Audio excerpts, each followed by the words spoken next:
This video is going to teach you how to set up an assignment so that your students can interact with a PDF in Canvas, whether it's annotating a PDF or filling in the blanks on a worksheet or typing onto a worksheet.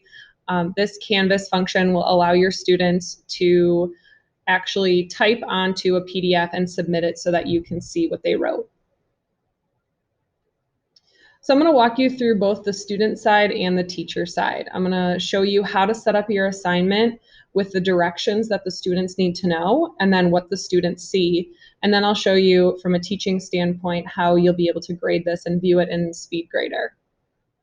So these 5 steps here are the directions you would give your students in their assignment. So you can copy and paste these directions and put them in every single assignment that you want students to do this in, because these are the steps they need to take. I'm going to walk you through each of these 5 steps. So this is my test assignment. From the student side, I'm going to download the document that's hyperlinked there, and then I'm going to go ahead and submit it blank. So there's 2 different ways I can do this as a student. I can do a file upload, or I can go from my Google Drive, depending on how that student downloaded their assignment. I think on their Chromebooks, if they download it, it goes to both file uploads and Google Drive, but regardless, they're gonna choose one of these and upload the blank PDF. So they haven't done anything to the PDF yet. All they did was click to download it, and now they're gonna submit that blank PDF. Once they submit it, they're going to get the confirmation from Canvas that they've submitted their assignment. So on the right-hand side, the students would be able to view their submission details. They're going to go ahead and click that. This is the screen that the students see when you give them feedback on their assignments. So had you already graded this, they would have gotten a grade out of whatever score up here, and then any comments that you left them would show up here for them. Again, you haven't graded this yet because it's blank, so the students won't see anything, but they're still going to click on View Feedback. When they click View Feedback, it's going to show up in this really small screen within Canvas. So you're going to want to tell your students to click on that arrow button in order to maximize the screen. Again, this is in the directions. But if the students don't click that maximize button, they're going to be working in that really tiny screen within Canvas instead of a screen that looks like this. This is where they want to be.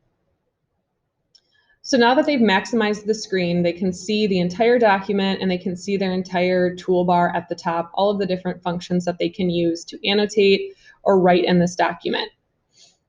This first one is just the normal arrow, the normal click mouse button.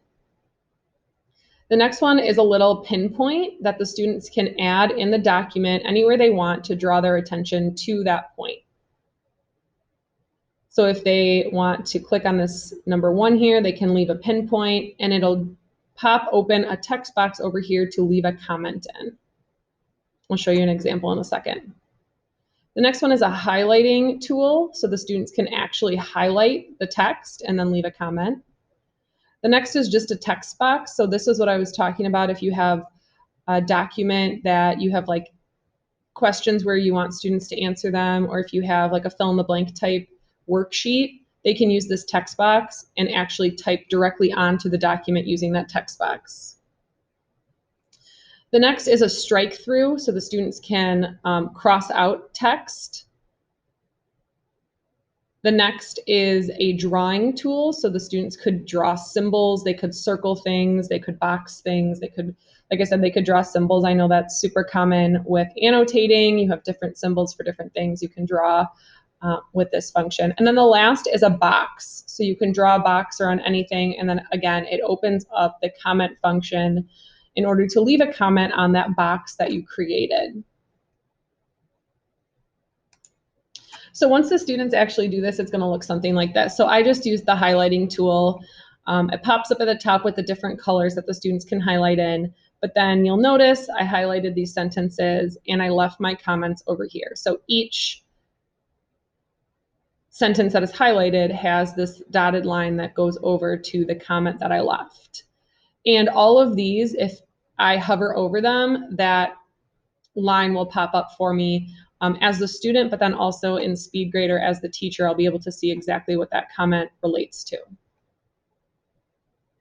All of these other functions look pretty similar. I only use the highlighting tool to show you, but again, they all look pretty similar.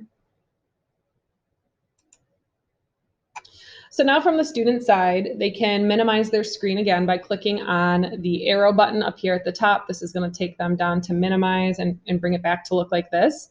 And now they're done. They don't need to do anything else. The assignment is submitted and their comments are going to save. And they can exit out of the assignment.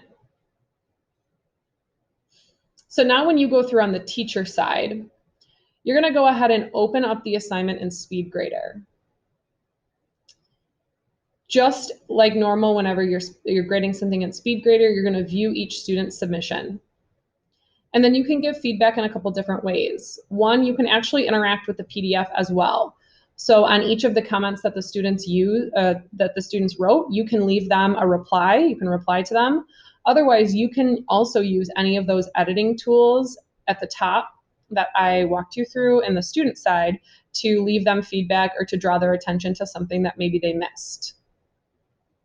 Otherwise, you can leave them the traditional feedback like you can on any assignment. You can use the comment box, you can use the voice comments, you can use the text to, or the speech to text function and leave them comments however you want.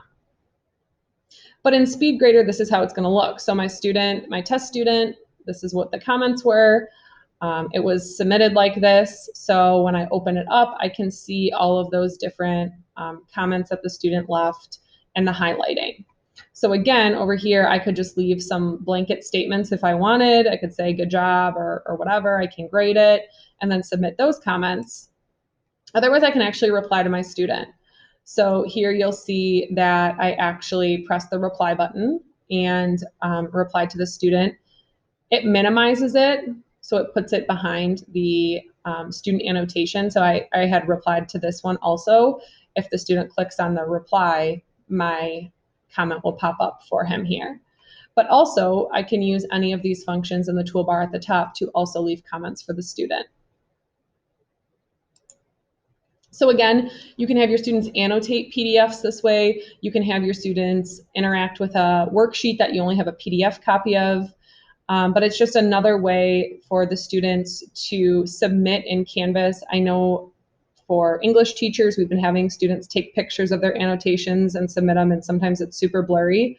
So this is just a nice way to get students to interact with a PDF without having to retype the entire PDF or have the students take pictures of their work and submit it.